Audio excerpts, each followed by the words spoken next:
Hi, everyone, and welcome to this short video on how to pay less for college. My name is Jason Sloan. I'm a former university dean. I'm a financial advisor and a certified college financial consultant. I help educate families on how the college financial system works so they can pay a lower cost. So let's jump right in. The very first thing you need to know when it comes to how much you're going to pay for college is the Student Aid Index number. That's these numbers right here, the SAI. That is derived from the income and the assets you're going to put on the financial aid forms in the fall of senior year. And there's two different forms. Some colleges use the FAFSA, which is this number here. It's generating what's called the Federal Student Aid Index number, comes from the Federal Department of Education. But other schools use the CSS profile, which is an institutional form. And so that generates an institutional student aid index number. This number is going to determine how much financial aid they think you need, and therefore it's a snapshot of your ability to pay, and therefore how much they're going to charge you. Obviously, a lower SAI means a lower net price to you. And let me show you how this works. I've created a dummy case here with two parents who are married and they're filing jointly. They got a couple of kids. And they live in Georgia. That's where I live. So that's kind of fun for me. And I'm going to show you how that impacts how much they're going to have to pay. First thing to bring to your attention is all of your income and assets and your tax filing status will impact this number. Let me show you this. I have them married filing jointly, but for some reason, maybe they filed their taxes separately. Look how much that jumped. So if you are married and you're filing your taxes separately, you're probably going to overpay college by a lot. Okay, if you go filing jointly, it jumps down a lot more. The other thing is family size. The bigger your family, the lower your SAI. Doesn't mean you need to have more kids. Just be aware of how these things impact how much you're going to have to pay for college. Now, I have for income for them about $200,000 a year, one making 75, one making 25. This is about the threshold where you start losing need-based financial aid qualification. But their AGI is the most important number. How much are they putting away to lower that AGI? The lower the AGI, the lower the SAI. So I have them paying about 160 AGI here, but look what happens to say they put some more away in their 401k or something like that, and they get their AGI down to 150. This drops by thousands of dollars, which means you could be saving $10,000, $15,000 over the course of 4 years simply by contributing more to your retirement plan. Perhaps gets complicated. Nonetheless, you can see how the income is going to impact this. The other thing that impacts this is the assets you have and where you have them. In this particular case, I have them having about $30,000 in their in cash and savings and checking account. Got about $100,000 of investments. That's non-retirement investments. And in this case, I have them there. They own a home and they have about $100,000 in home equity. The reason why home equity is important is it impacts the institutional student aid index. It does not impact the federal, but it does impact the institutional. But it doesn't impact every college that uses the CSS profile, just a few, just some, and that's at the top end here. So let me show what happens if you own a home with a lot of equity. Let's say you have $1 million of equity. Now schools that take home equity into consideration think you can afford up to $63,000 per year. So your home equity is a very important variable for some schools that use the CSS profile. So the other thing that impacts how much you're going to pay, of course, is your students' grades and test scores. This particular case, I have the student is graduating in 2025, and they have a 3.8 GPA, 1,300 SAT, and a 28 ACT. If these numbers were to go up, the net price you're going to pay is going to go down, of course. So how much you pay is going to be a combination of your SAI and your statistics. And the third variable, as we're going to see, is how much money the schools have to give away. So if your student has some income, as long as it's not a lot, it's not going to impact the SAI much because students can make up to a certain threshold and that's going to be okay. But if students have assets in their name, that's going to impact this quite a bit. So in this particular case, I had a student that has $10,000 in a checking account. Say, grandma, grandpa maybe gave it to the kid. And the checking account is owned by the student. That's the key thing. If it's in the student's name, it's going to be assessed at a much higher rate. So let's say we take it out of the student's name. You can see it drops it down $2,000 per year. So that could save you up to $8,000 total off the cost of college simply by moving the money from the student over here to the parent, where it's not going to have as much of an impact. Now, the next step, once you know what your SAI is going to be and you've moved everything around to get it to be as low as possible, next step, you want to try to build a budget so you know how much you can afford and where the money is going to come from. So in this particular case, I have the student has about $30,000 in a 529 plan. The parents have been saving for a while. They've saved up 30 grand, and they can continue to put $1,000 in per month until the student goes to college, which is 12 months from now. So at the start of college next year, they're going to have 42,000 available in a 529 plan. That's pretty good savings, pretty good start.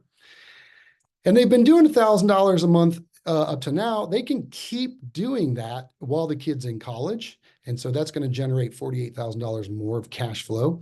Now, if they made below a certain income level, they could qualify for their AOTC and get a little extra money, but they're above that, so they're not. This is something you might want to talk to your CPA about.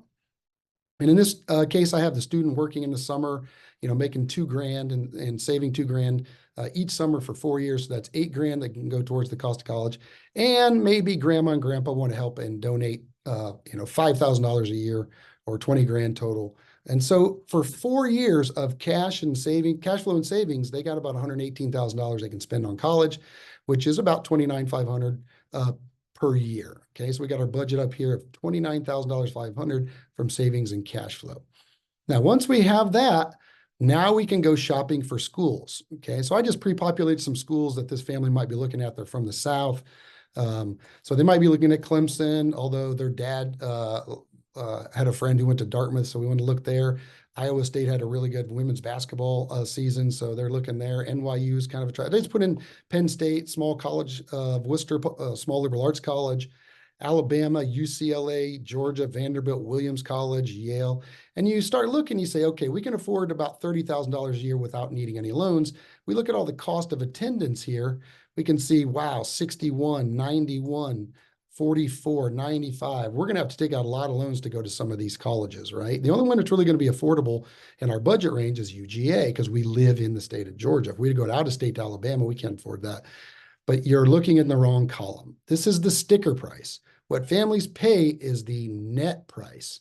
Now let's look at the net price of these different schools, which is determined by your SAI and your students' grades.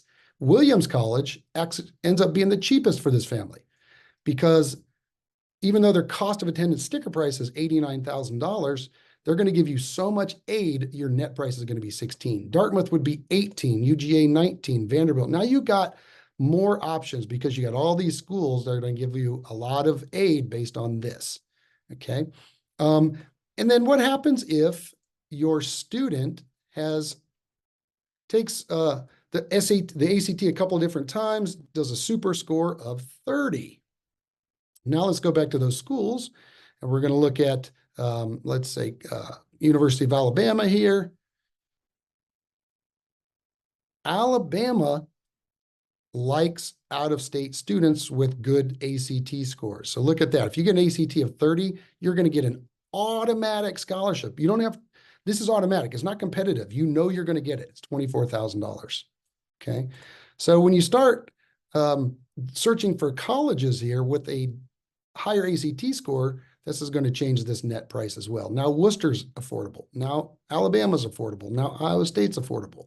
So the point here is the net cost you are going to pay is going to be determined by your SAI, your students' grades, and the kinds of financial aid that these schools will give out. Okay, now of course, getting into Dartmouth is going to be difficult, right? And our system shows you here that the average student has a 3.9 and in a 33 to 35 ACT range.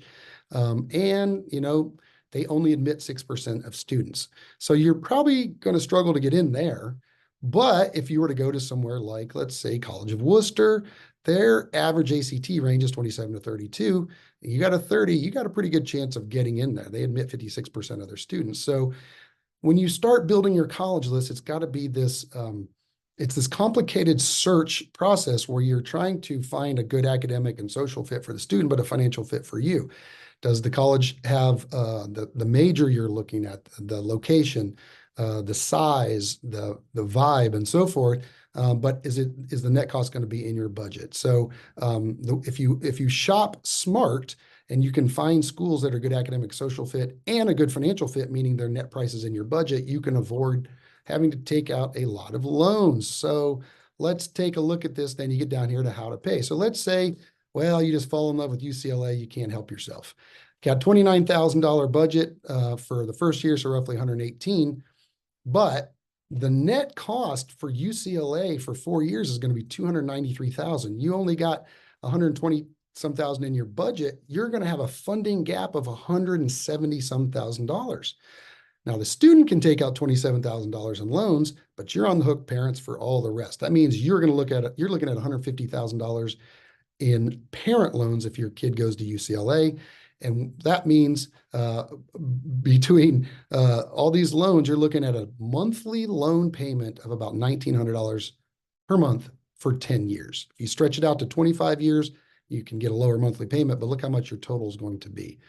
And here's the estimated take-home pay for, say, a business major from UCLA. The kid's going to take home basically $3,600 a month, okay?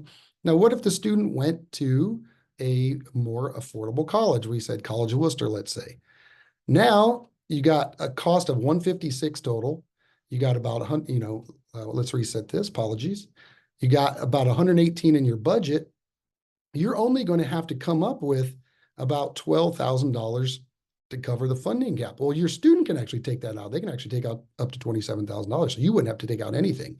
And so if the student takes out $12,000 of loan over those total over 4 years, that student's going to have a $135 a month payment. And look at their estimated monthly take-home pay. It's $3,100. It's like $500 difference compared to UCLA.